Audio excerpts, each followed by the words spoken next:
Bonjour chers amis, bonjour chers partenaires, que la paix et la grâce de notre Seigneur Jésus-Christ de Nazareth reste et demeure avec vous dès maintenant et pour toujours, au nom de Jésus-Christ de Nazareth. Alors, je voudrais partager un thème avec vous très rapidement. Et ce thème est formulé comme tel. Vous avez déjà votre agneau pour le sacrifice. Sortez de la peur et réjouissez-vous. Vous avez déjà votre agneau pour le sacrifice. Sortez de la peur et réjouissez-vous. Alors, le thème que je viens de partager avec vous a pour but de vous fortifier et de vous indiquer que nous n'avons plus besoin, vous n'avez plus besoin de recourir à quel autre sacrifice sous ce soleil pour avoir la solution à votre problème. Le sacrifice, l'unique sacrifice qui a été fait et qui est parfait et qui est toujours efficace pour soulager, pour guérir, pour vous relever, ce sacrifice est celui de Jésus-Christ de Nazareth à la croix pour vous. Et le texte que je voudrais partager avec vous se trouve dans le livre de Luc. Luc chapitre 15, le verset 30. Nous allons lire très rapidement. Luc chapitre 15, le verset 30. Et quand ton fils est arrivé, celui qui a mangé ton bien avec des prostituées, c'est pour lui que tu as tué le veau gras. Luc chapitre 15, le verset 30, dans la parabole de l'enfant prodigue. Amen. Alors, le veau gras qui a été tué ici pour l'enfant prodigue est votre sacrifice. Jésus-Christ de Nazareth. Vous connaissez tous l'histoire de l'enfant prodigue. Comment il est parti loin de la maison de son père avec tous les biens qui lui ont été remis en héritage et comment il les a dilapidés en se prostituant et comment à la fin il ne pouvait plus s'en sortir et ne pouvant plus, il est rentré en lui-même et a décidé de revenir voir son père. Mais gloire à Dieu, le père l'a reçu, le père l'a accepté et ce faisant, le père a ordonné, il dit, amenez le veau gras et tuez-le. Et plus tard, lorsque son frère est rentré, alors que tout le monde se réjouissait, il s'en était offusqué. Et là, il a demandé au père. Il dit clairement à son père, il dit, mais papa, ce que je ne comprends pas, c'est que ce fils-là, c'est lui qui a mangé ton bien avec des prostituées. Et c'est pour lui que tu as tué le veau gras. Et donc, nous sommes dans une saison où nous sommes menacés par cette pandémie et la psychose est partout. Mais je voudrais vous annoncer que vous avez votre agneau, votre veau gras, que votre père a déjà immolé pour vous. Et donc, vous pouvez être dans la joie, vous pouvez revenir à lui pour pouvoir être en sécurité comme cet enfant prodigue. Personne ne peut se racheter et personne ne peut racheter son prochain ni du péché, ni des liens de la mort éternelle, c'est-à-dire de l'enfer. Personne ne peut donner à Dieu le prix de son propre rachat de l'enfer. Nos péchés nous en ont définitivement condamnés et personne ne peut en réalité s'en échapper de lui-même en payant le prix. C'est pourquoi la parole de Dieu nous explique dans le psaume 49, verset 9, que le rachat de notre âme est cher et n'aura jamais lieu. nous en étions tous disqualifiés en effet et condamnés à passer notre après-vie sur terre en enfer, c'est-à-dire dans la mort éternelle, à cause du péché. Le salaire du péché, c'est la mort éternelle. Mais Dieu prouve son amour.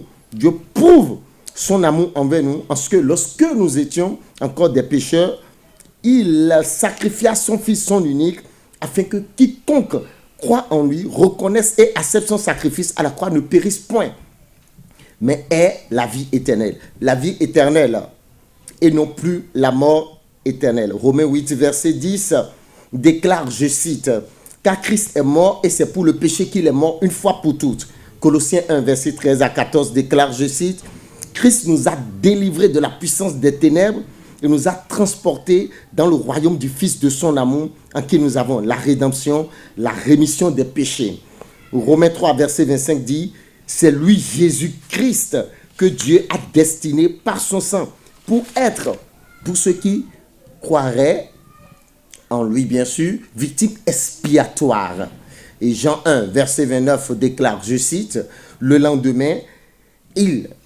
Jean-Baptiste, vit Jésus venant à lui et dit, voici l'agneau de Dieu qui ôte le péché du monde. » Ainsi, Dieu prouve son amour envers nous, en ce que lorsque nous étions encore des pécheurs, Jésus-Christ est mort pour nous. Jésus-Christ est sacrifié par Dieu pour nous, pour toi, pour te sauver de tes péchés et de ses conséquences et de sa plus grande conséquence qu'est la mort éternelle, c'est-à-dire l'enfer. Bien-aimé, ton propre agneau, ton propre mouton, acheté avec ton propre argent, avec ton propre coq, ton propre pigeon, ne peut en aucun cas te sauver ni te purifier du péché et du mal. Il te faut obligatoirement l'agneau de Dieu, l'agneau destiné par Dieu comme victime expiatoire.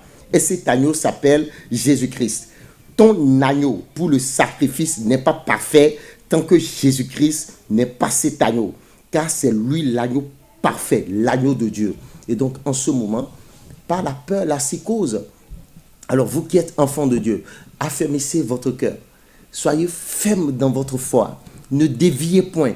Nous sommes dans une nation où le sacrifice et l'idolâtrie bat son plein.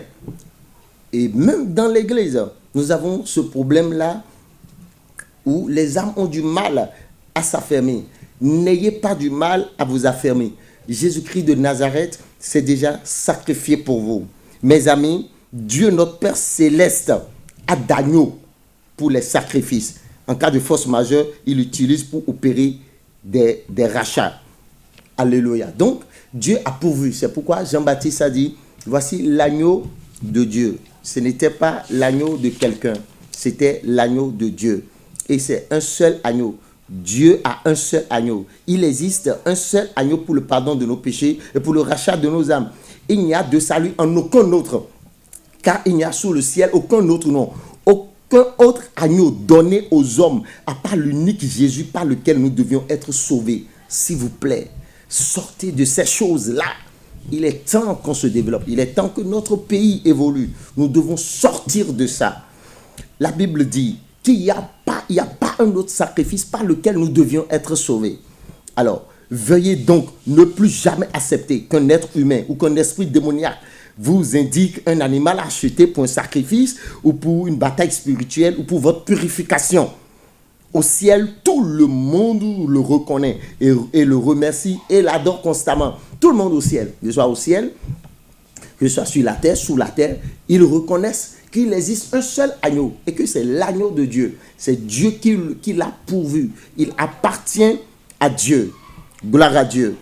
Alors, je voudrais que vous lisiez très rapidement dans le livre de Apocalypse pour comprendre cela. Je suis dans Apocalypse chapitre 5, du verset 11 au verset 14. Je cite, « Je regardais et j'entendis la voix de beaucoup d'anges autour du trône et des êtres vivants et des vieillards, et leur nombre était des myriades et de milliers de milliers. Ils disaient d'une voix forte, l'agneau qui a été immolé, regardez le nombre.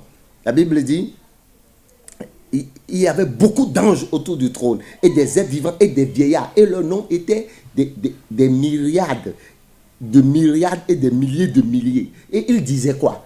Il disait quoi? La Bible dit, il disait d'une voix forte, l'agneau qui a été immolé est digne de recevoir la puissance, la richesse, la sagesse, la force, l'honneur, la gloire et la louange. Et toutes les créatures qui sont dans le ciel, sur la terre, sous la terre, sur la mer, et tout ce qui s'y trouve, je les entendis qui disaient, à celui qui est assis sur le trône et à l'agneau, soit la louange, l'honneur, la gloire et la force au ciel des siècles. Et les quatre êtres vivants disaient Amen, et les vieillards se prosternaient et l'adoraient. Fin de citation. Vous voyez un peu. Donc, l'agneau dont nous parlons, ce n'est pas l'agneau d'un homme. Aucun homme ne peut te dire, alors voici, va m'acheter un mouton, va m'acheter ceci. Non, ça c'est l'agneau des hommes. Et cet agneau-là, c'est parce que les gens sont encore dans l'ignorance. La Bible dit, quand Jean-Baptiste a vu Jésus, il a dit, voici l'agneau de Dieu. Donc, il a vu en lui un agneau. Donc, en fait, il a vu comment? Il a vu en esprit. Il a vu en esprit. Il a vu en esprit. Il a vu en esprit. Et il n'a pas mal vu. Pourquoi il n'a pas mal vu? Parce que au ciel, cet agneau existait. La Bible dit qu'il existait avant la fondation du monde. Et toute la gloire dans les cieux lui est donnée. Bien-aimé dans le Seigneur, je voudrais que tu comprennes ces choses-là. La parole de Dieu nous révèle dans le livre de Exode chapitre 12 que le jour de la Pâque, le jour de la sortie des enfants d'Israël de l'Égypte, c'est-à-dire de l'enfer, de la servitude, du péché, la Bible nous dit que ce jour, Dieu leur donna cet ordre. Il dit, vous prendrez un agneau pour chaque famille. Dieu leur dit, ce sera un agneau sans défaut. Et Dieu précise, il dit, le sang de l'agneau vous servira de signe sur les maisons. Et il continue, il dit, je verrai le sang et je passerai par-dessus. Et il n'y aura point de plaie qui vous détruise. L'agneau ici a été choisi par qui? Par Moïse? Par Moïse? Non, par Dieu. Cet agneau a été indiqué par Dieu. Vous voyez un peu. Donc, l'agneau qui a été choisi, là, était par Dieu et non pas Moïse. Parce que c'est l'agneau de Dieu. C'est l'image de Dieu. C'est cet agneau. Et c'est pourquoi je voudrais que vous compreniez que le peuple d'Israël était en difficulté, dans la tristesse, dans la servitude. Et c'est grâce à cet agneau, le sang de cet agneau qui a été choisi par Dieu et sacrifié pour eux, qu'ils en sont sortis et qui sont entrés dans la joie. Je te vois rentrer dans la joie aussi. Au nom de Jésus-Christ de Nazareth.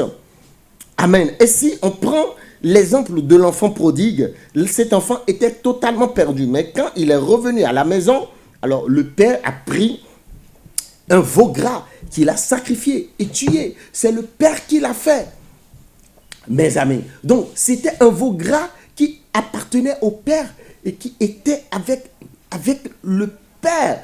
Vous devez croire ces choses-là. Vous devez accepter ces choses-là. C'est votre salut, c'est votre vie qui en dépend. Tu peux revenir à la maison comme cet enfant prodigue. Tu peux le faire. Tu peux le faire. L'agneau, pour te purifier, pour te pardonner, est disponible. Dieu t'aime. Dieu ne te rejette pas. Dieu n'est pas pour autant en colère contre toi. Regardez, je vais finir.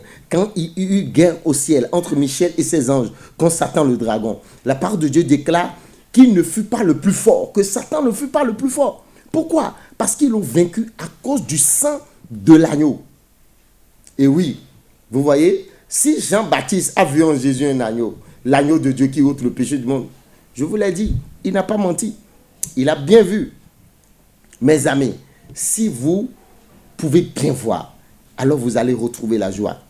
Du péché, vous serez lavé et déclaré innocent devant Dieu. De l'enfer, vous serez transporté dans le ciel. Voici le moment, bien-aimés. Acceptez la solution de Dieu pour l'humanité et retrouvez votre paix et votre joie. Vous avez déjà votre agneau pour le sacrifice. Sortez de la peur et réjouissez-vous. Que Dieu vous bénisse abondamment. Amen.